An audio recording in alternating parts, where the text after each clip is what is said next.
Good morning, ito. Magandang umaga sa inyo, mga master. Ito, gaante kami sa kapatid ni Bro Arnie, galing sa may Karamuran. Yun daw kasi magpamangkero sa amin. Antay lang muna namin. Maganda rin yung panahon nito, para makita nyo rin yung panahon. Ayan. Kaya abang-abang na lang kung anong mahuli mamaya.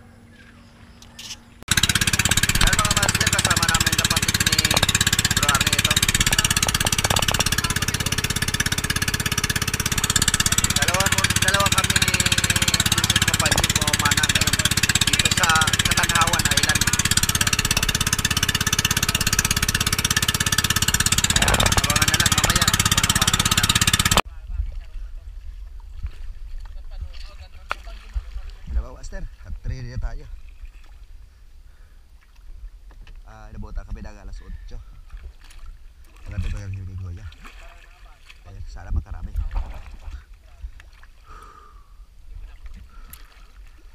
Ano na ba yan?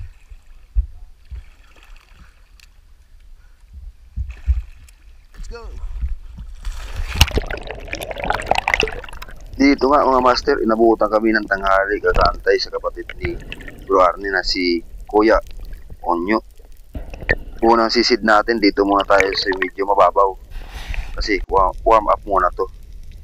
Napakaganda ng ability ng tubig at hindi masyadong malabo at hindi naman gaano masyado maagos, kaya napakagandang mag-abang-abang dito sa medyo ibaba ng bawarang ito. Pagbaba ko pa lang dyan, dito nagpakita na agad yung mga slender unicorn at mga labayta. Kasama rin ang mga silver drummer or ilak or danoy saka rainbow runner. Kaya pwede na tayo magpili dyan kahit isa. Abang-abang muna tayo mga master kung anong dadaan ng malaking isda. Kasi napakaganda pa rin ng warm up dive natin dito. Masarap sa pakiramdam pag maganda ang kondisyon ng katawan natin sa panindisid. Dito, pumili na sana ako ng ilak dyan. Kaso, mahilap masyado yung mga ilak. Kaya, hindi na ako nag-alangan kung ano matira ko. Kaya, ito na lang. Isang mulmul. Pwede na rin to. Mahal to din kasi dito. Ito muna natin isda mga master sa araw na to. Pwede na to. Pwede na rin.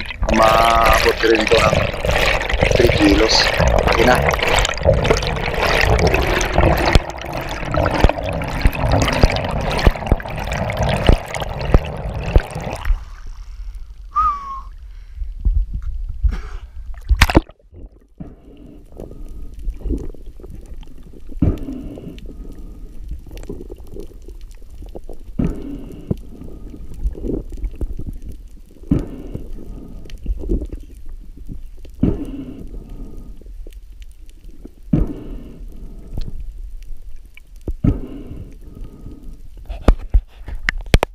Dito mga master, binabaan ko yung nakitaan ko ng GT dyan sa bandang baba. Meron kasi yan bato na pwede nilang pag tataguan nasa bandang ibaba.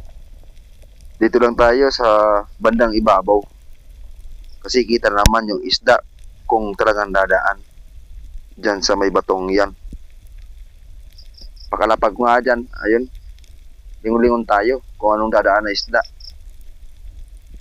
Pero may napansin ako isang grupo ng ilak. Kaya dinahandahan ko pa ibaba para mapana ito. Ayan mga master. Agad ko nang tinutukan ng isda na to. At pinana. Napakaganda ng patama ko dyan. Na stone shot natin. Kaya pwede na to. Tumitimbang to mga master ng 2 kilo or mahigit pa.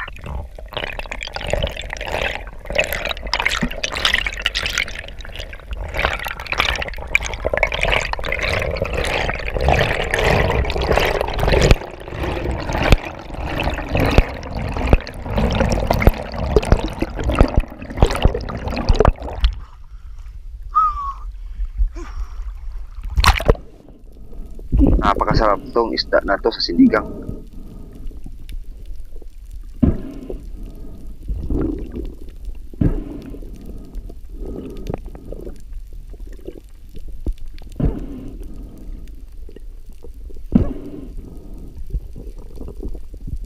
Kita niyo mga master, napakalaki talaga ng ilat na to. Goods na goods na. Shout out Tata Untoy ng Puji Edward ng Quezon Province. Shout out sa inyo. Maraming salamat po. At shout out rin kay Kasalom TV. Silver brother. Stoy shot.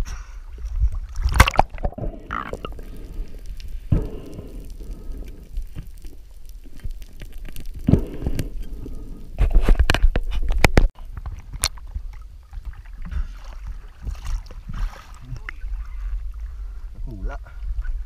Tulong kilofon. Pakalagay ko nga ito mga master ng isda na to sa bangka. Dua ba higit? Agad kong binalikan. Pinagpanaan ko ng ilak. At ito, nag-drop ulit ako dito.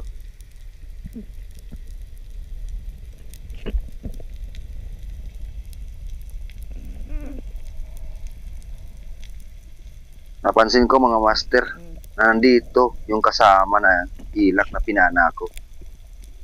Kaya agad ko ulit tinutukan para mapana ito. Ayun, umarap pa nga sa akin. At napakaganda ng tira natin. Sa araw na to, nakadalawa na akong ilak. Kaya pwede na to. Goods na rin to sa mga gastos namin pagpunta sa bahurang ito.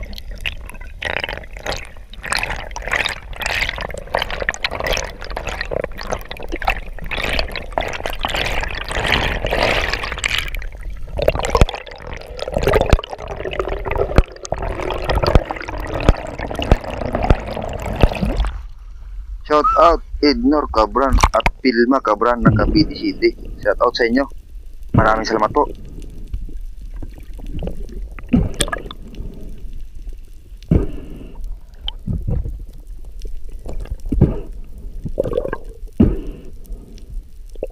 Pakalagay ko nga nito sa bangka mga master.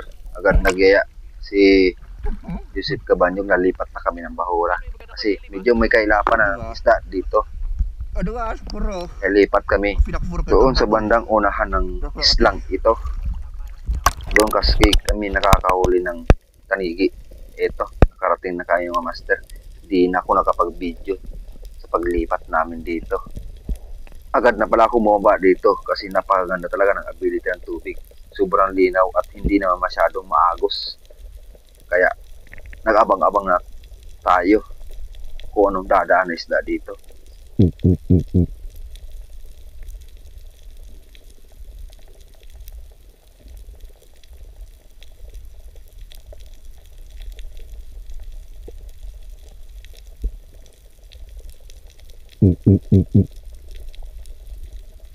Dito mga master, mayroon akong isang isda na nakita, isang singsingan. Nandito lang sa bandang tagiliran ko. 3 piraso sila.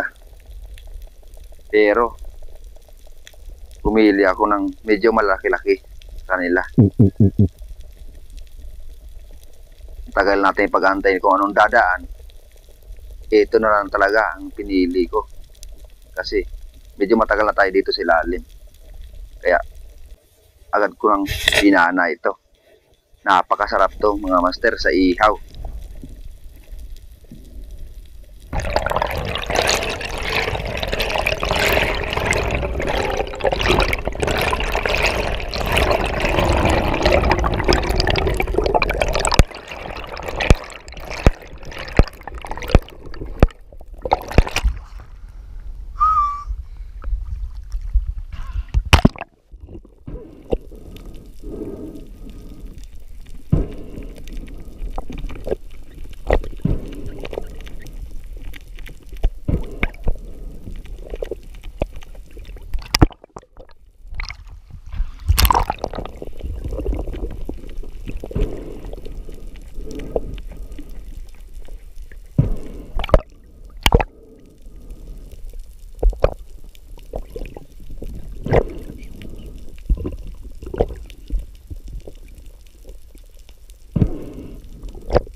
Ito mga master, agad akong may napansin ng dalawang king mac.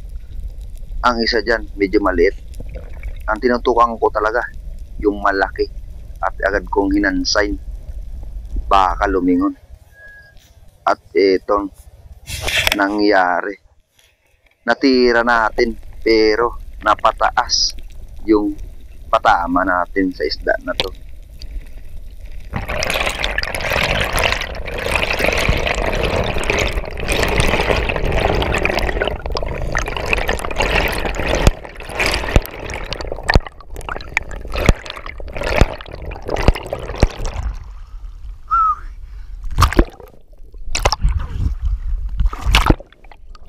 Ang ginawa ko ito mga master, binibigyan ko ng line ang isda na to. Baka kasi mapunit.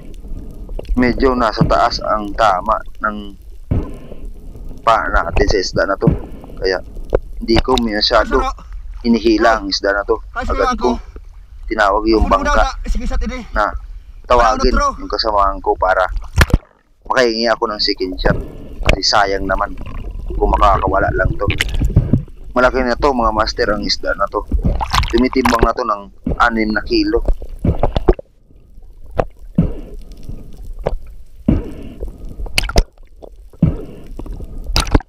Pasensya na kayo mga master kung maingay ako sa part na to.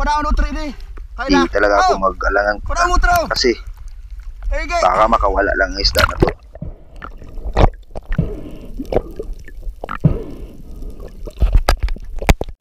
Eto, nakalapit na yung kasama ko.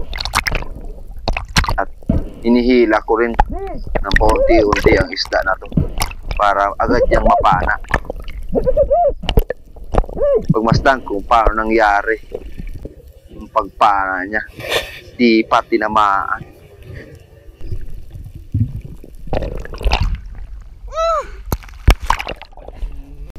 Agad ko sinabi ko sa kasama ko na gamitin na lang ang pangkawit.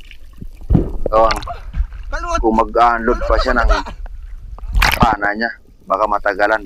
Kasi medyo talaga mapupunit na ang isda na to. Sayang talaga kung makakawala lang. At ito talaga ang nangyari.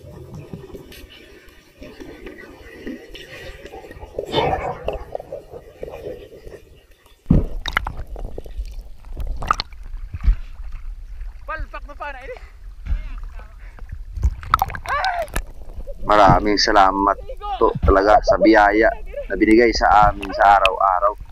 At ito, nakita nyo naman, kunti na lang talaga, mapupunit na. Ito talaga ang kagandahan sa may kasama o kabady. Makakahingi ka talaga ng tulong. Shout out Ma'am Sheila Condino Baltasar at sa family mo. At kay Boss B-Boy ko. Maraming salamat sa maagang pamasko na bigyan nyo sa akin. Thank you po.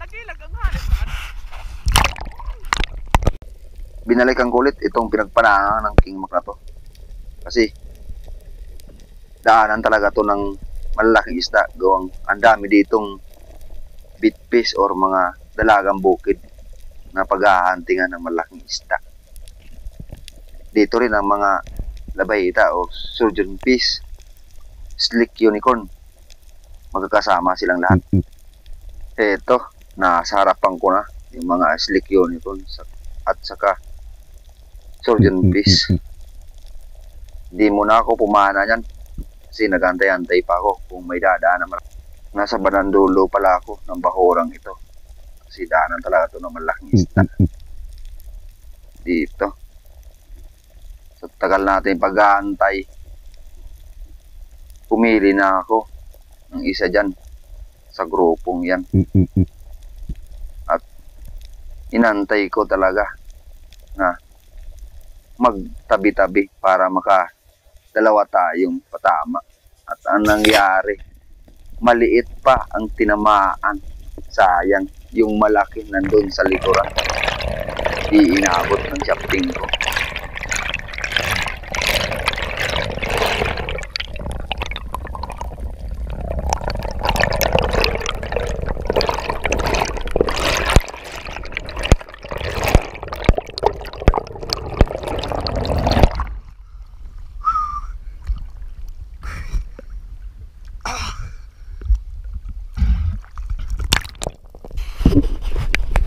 Dito rin, nakapana yung kasamahan ko ng isang kingmak.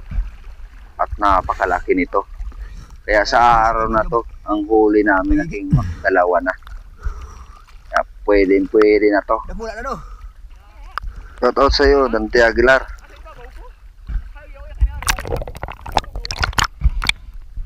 Kung nakula kini. Nakula. Ayun, napakalaki talaga ng nahuli niyang kingmak. At hindi siya pinahirapan. Na-spine shot na kasi yung isda na ito. Ikaw na doon. Binabaan ko rin yung pinagpanaan niya ng kingmak. Baka kasi may dumaan pang ibang isda dito. May nakita kasi daw siya dito na isang kingmak na may tama na sa likuran. Sabi ko sa kanya, baka dati kong pinana yun na nakawala ko. Nagantay tayo dito kung anong dadaan ng isda. Lingon-lingon pa rin tayo. Kasi minsan nasa likuran natin dumadaan ng malaking isda. Dito, may napansin akong isang unicorn fish nasa bandang unahan. Agad ko nang tinutukan para mapana ang isda na to. At lumapit pa talaga sa akin. At nabigyan naman natin ng magandang patama. Napakaganda talaga ng Salvimar shafting natin. Shoutout ulit sa iyo, Sir Abraham, Bertal, Gilde, and Corse Spearmaster.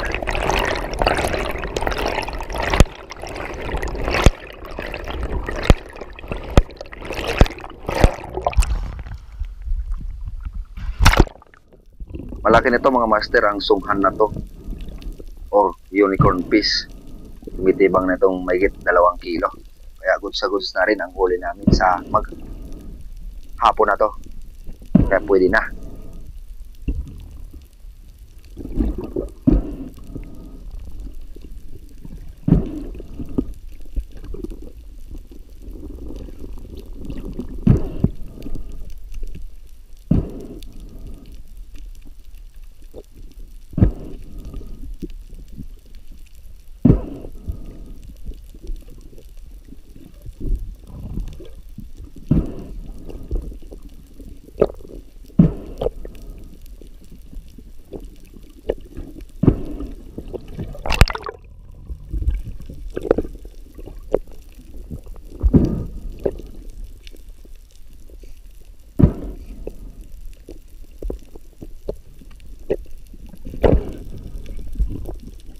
Napansin niyo mga master na dulo na lang ng pana ang pinampapatay ko sa isda. Tuwang yung talim ng diving knife natin nalaglag. Di ko alam kung saan bandang bahura nalaglag yung diving knife natin. Shoutout sa iyo Master Ariel Dolpina ng Sorsogon Espero.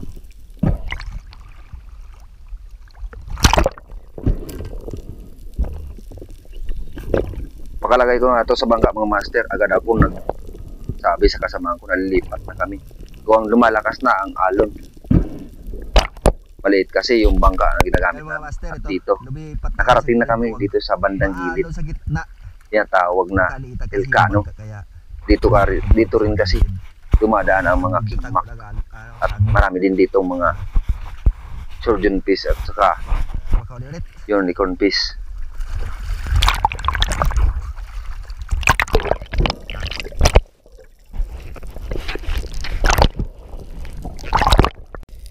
At kung umabot pala kayo sa video ito, huwag kalimutan mag-subscribe at pindutin ang notification bell para updated kayo lagi sa i-upload kong video. Maraming salamat po. Shoutout sa iyo, Ronald Tumagan ng Antipulo. Shoutout sa iyo, Master. Ito na pala ang panghuli nating isda sa araw na ito, mga Master. Kasi medyo hapon na. Yung isda kasi natin na 2 kingmak, di man nakakasya sa icebox natin. Kaya i-deliver pa namin ito sa barangay ko doon sa Catanduanes. Pag drop call pala dito mga master, may napansin ako sa bandang likuran ko ng isang coral drop. Pero di ko muna pinansin. Gawa nag-aantay tayo kung anong dadaan na isda dito. At ito, antay-antay pa rin tayo kung anong dadaan. Sa tagal natin, pag-antay, tinanong ko na talaga yung coral trout na nasa bandang likuran ko. At pinaling ko talaga yung isdi ko para matutukan at mapana natin. Ayun, nakatingin pa rin sa atin yung coral trout at nabigyan natin ng magandang patama. Yun, ayos na. Ito na pala ang huli namin isda sa araw na to. Kasi medyo lumalakas na ang alon.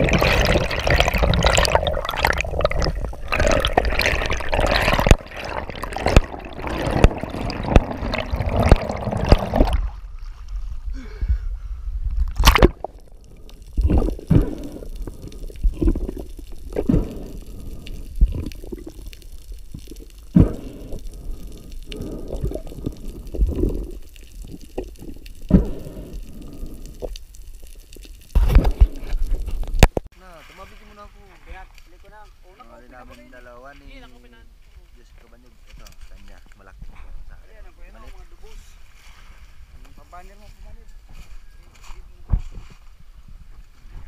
at ito. Dalawang bluefin. Slick unicorn. Pwede na rin.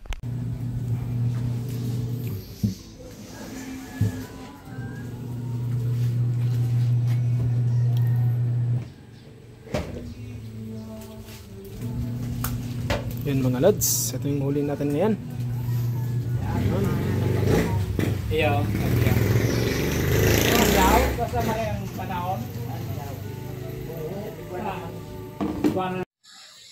Ito lahat mga master, ang huli namin dalawa ni Joseph Kabanyog. Ayos, paldon na. Dalawang tangigi lang yan. Naku po. Sigurado na. Ang pang-allowance ni Langga. Thank you sa biyaya. Ayos.